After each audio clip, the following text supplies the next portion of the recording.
नमस्कार सर्वांना, कशा आहात? मजेत ना तुम्ही? तर आज मी बनवणार आहे नीर डोसा. अगदी झटपट तयार होतो आणि जाळीदार, मऊसूद आणि लुसलुशीत होतो हा डोसा. इकडे कोकणामध्ये अगदी घरोघरी बनतो हा पदार्थ. त्याला इकडे घावणे म्हणतात. अगदी ते खोबऱ्याच्या चटणी बरोबर छान लागतो आणि अगदी काळ्या वाटाण्याच्या उसळी बरोबर, मालवण साईडला ना काळ्या वाटाण्याच्या उसळी बरोबर करतात ते. तिकडे पण खूप छान लागतं. चुलीवर केलं तर त्याची टेस्ट खूपच छान लागते. तर आपण गॅसवर बनवणार आहोत, तर त्याची रेसिपी आपण आता बघूया. चला तर मग. 2 वाटी तांदूळ घेतले आणि मेथ्या चार पाच दाणे घेतलेले. हे रात्रभर भिजत ठेवायचं, साधारण 7 ते 8 तास भिजत ठेवायचं. आणि अर्धी वाटी किसलेलं ओलं खोबरं घेतलंय आणि मीठ. आता हे सगळं मिक्सरला घालणार आहे मी. तांदूळ ह्याच्यामध्ये सगळं मिक्सरला बारीक करायचंय. मेथी ऑप्शन आहे, मेथी तुम्हाला पाहिजे असेल तर घाला, नाहीतरी घातली नाही तरी चालेल. चांगलं बारीक एकदम वाटायचंय आणि हे खोबरं पण त्यातच घालायचंय. आता हे बारीक करून घेतले मिश्रण सगळं. तर आता आपण ह्याच्यात काढूया. हे एवढं पातळ घ्यायचं करून हे.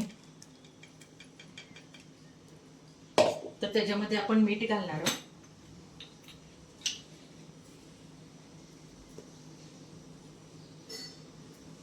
चवीपुरतं मीठ घाला. हे नीर डोसे खूप छान लागतात, अगदी मऊ लुसलुशीत.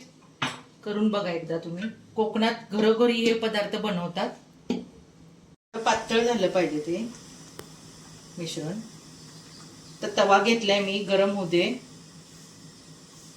बारीक गॅस करायचा आणि तेल तव्यावर तेल लावायचं. काय नेरल्याच्या तव्याला नाही लावलं तरी चालतंय, पण थोडंसं कांद्याने फिरवलं तर खूप छान निघतात. त्याचं पातळ पीठ करायचं आणि ह्याच्यामध्ये मधून सुरुवात करायची. थोडंसं पसरवायचं हे.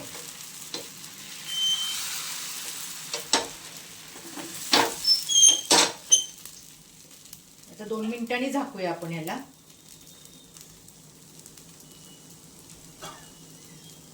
झाकण ठेवूया 2 तर 2 मिनिटं झालेले आहे. थोडासा गॅस मोठा करायचा.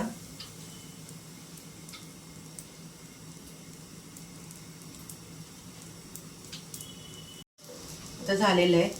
हे बघा साईडून कसं सुटतंय बघा, खूप छान निघतात ते.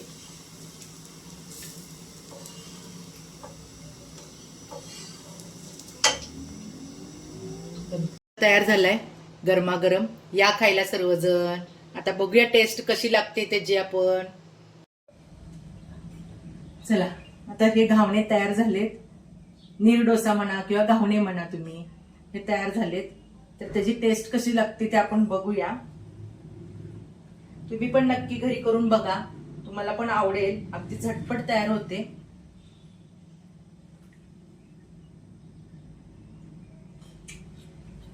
अगदी मऊ आणि लुसलुसीत झालेत.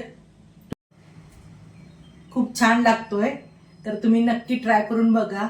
आणि तुम्हाला रेसिपी आवडली असेल तर लाईक करा, शेअर करा आणि सबस्क्राईब करायला विसरू नका. नमस्कार.